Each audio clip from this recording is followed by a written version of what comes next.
झाल्या का सगळ्या दादाच्या अडचणी सोडवून? कसल्या अडचणी? हा? अच्छा त्या वय वय सोडवल्या. ते काय आहे ना, आमचा दादा जरा तापट स्वभावाचा आहे. मग आम्ही समजा जर त्याच्या आजूबाजूला असतो ना की तो जरा लगेच शांत होतो म्हणून. चांगलं आहे. आता जा स्वयंपाक घरात. सगळा मसाला मी भाजून ठेवलाय, सगळा सराजवा मी काढून ठेवलाय. आता फक्त वाटण करायचंय. तेवढं जमल ना? नानी, आपण ना एक काम करूया, तुमच्या मसाल्याची रेसिपी आहे ना राजूला नेऊन देऊ.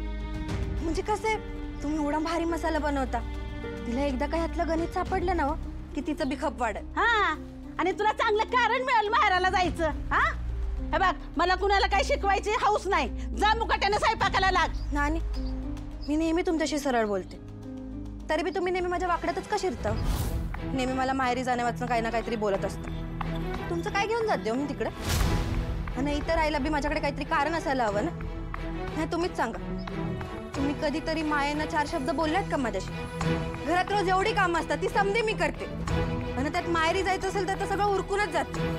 घरात कुणाला काय हवं काय नको, खाण्याचं पिण्याचं सगळ्यांचं समजा मी बघते, तरी बी तुम्हाला समाधान नाही ते नाहीच. हो, तुम्हाला दत्तूंना नानांना कधी बी कसलीच कमी पडू देत नाही, पण तरी बी तुम्हाला नेहमी माझा रागरागच करायचा असतो. अगं किती ऐकवणार आहेस अजून? हा, मग तुम्ही वागताच तसा तर? मला सांगा, एवढी कसली मोठी चूक केली हो मी? तुम्हाला मी जाड आहे म्हणून आवडत नाही, हो ना? मग त्यावर उपाय सांगा, ते करते मी. खाणं पिणं सोडून देऊ का? नाही, तुम्हाला शांती मिळणार असेल ना तर ते बी करायला तयार आहे मी. नानी, घरात माणूस माणसात नसेल ना तर घरात राहायची इच्छा होत नाही, कळलं? तुम्ही मला आपलं कधी मानलंच नाही. मला शिकायची इच्छा असताना बी आईच्या हक्कानं 4 गोष्टी कधी शिकवल्याच नाही. मग का वाटेल मला इथली ओढ? कशाला वाटेल या घराची आपुलकी?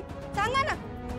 इतके दिवस झालेत मला या घरी येऊन, पण तरी बी आज पण मला माहेरीच जावं असं वाटतं. ह्या चूक माझी नाही, तुमची आहे, कळलं?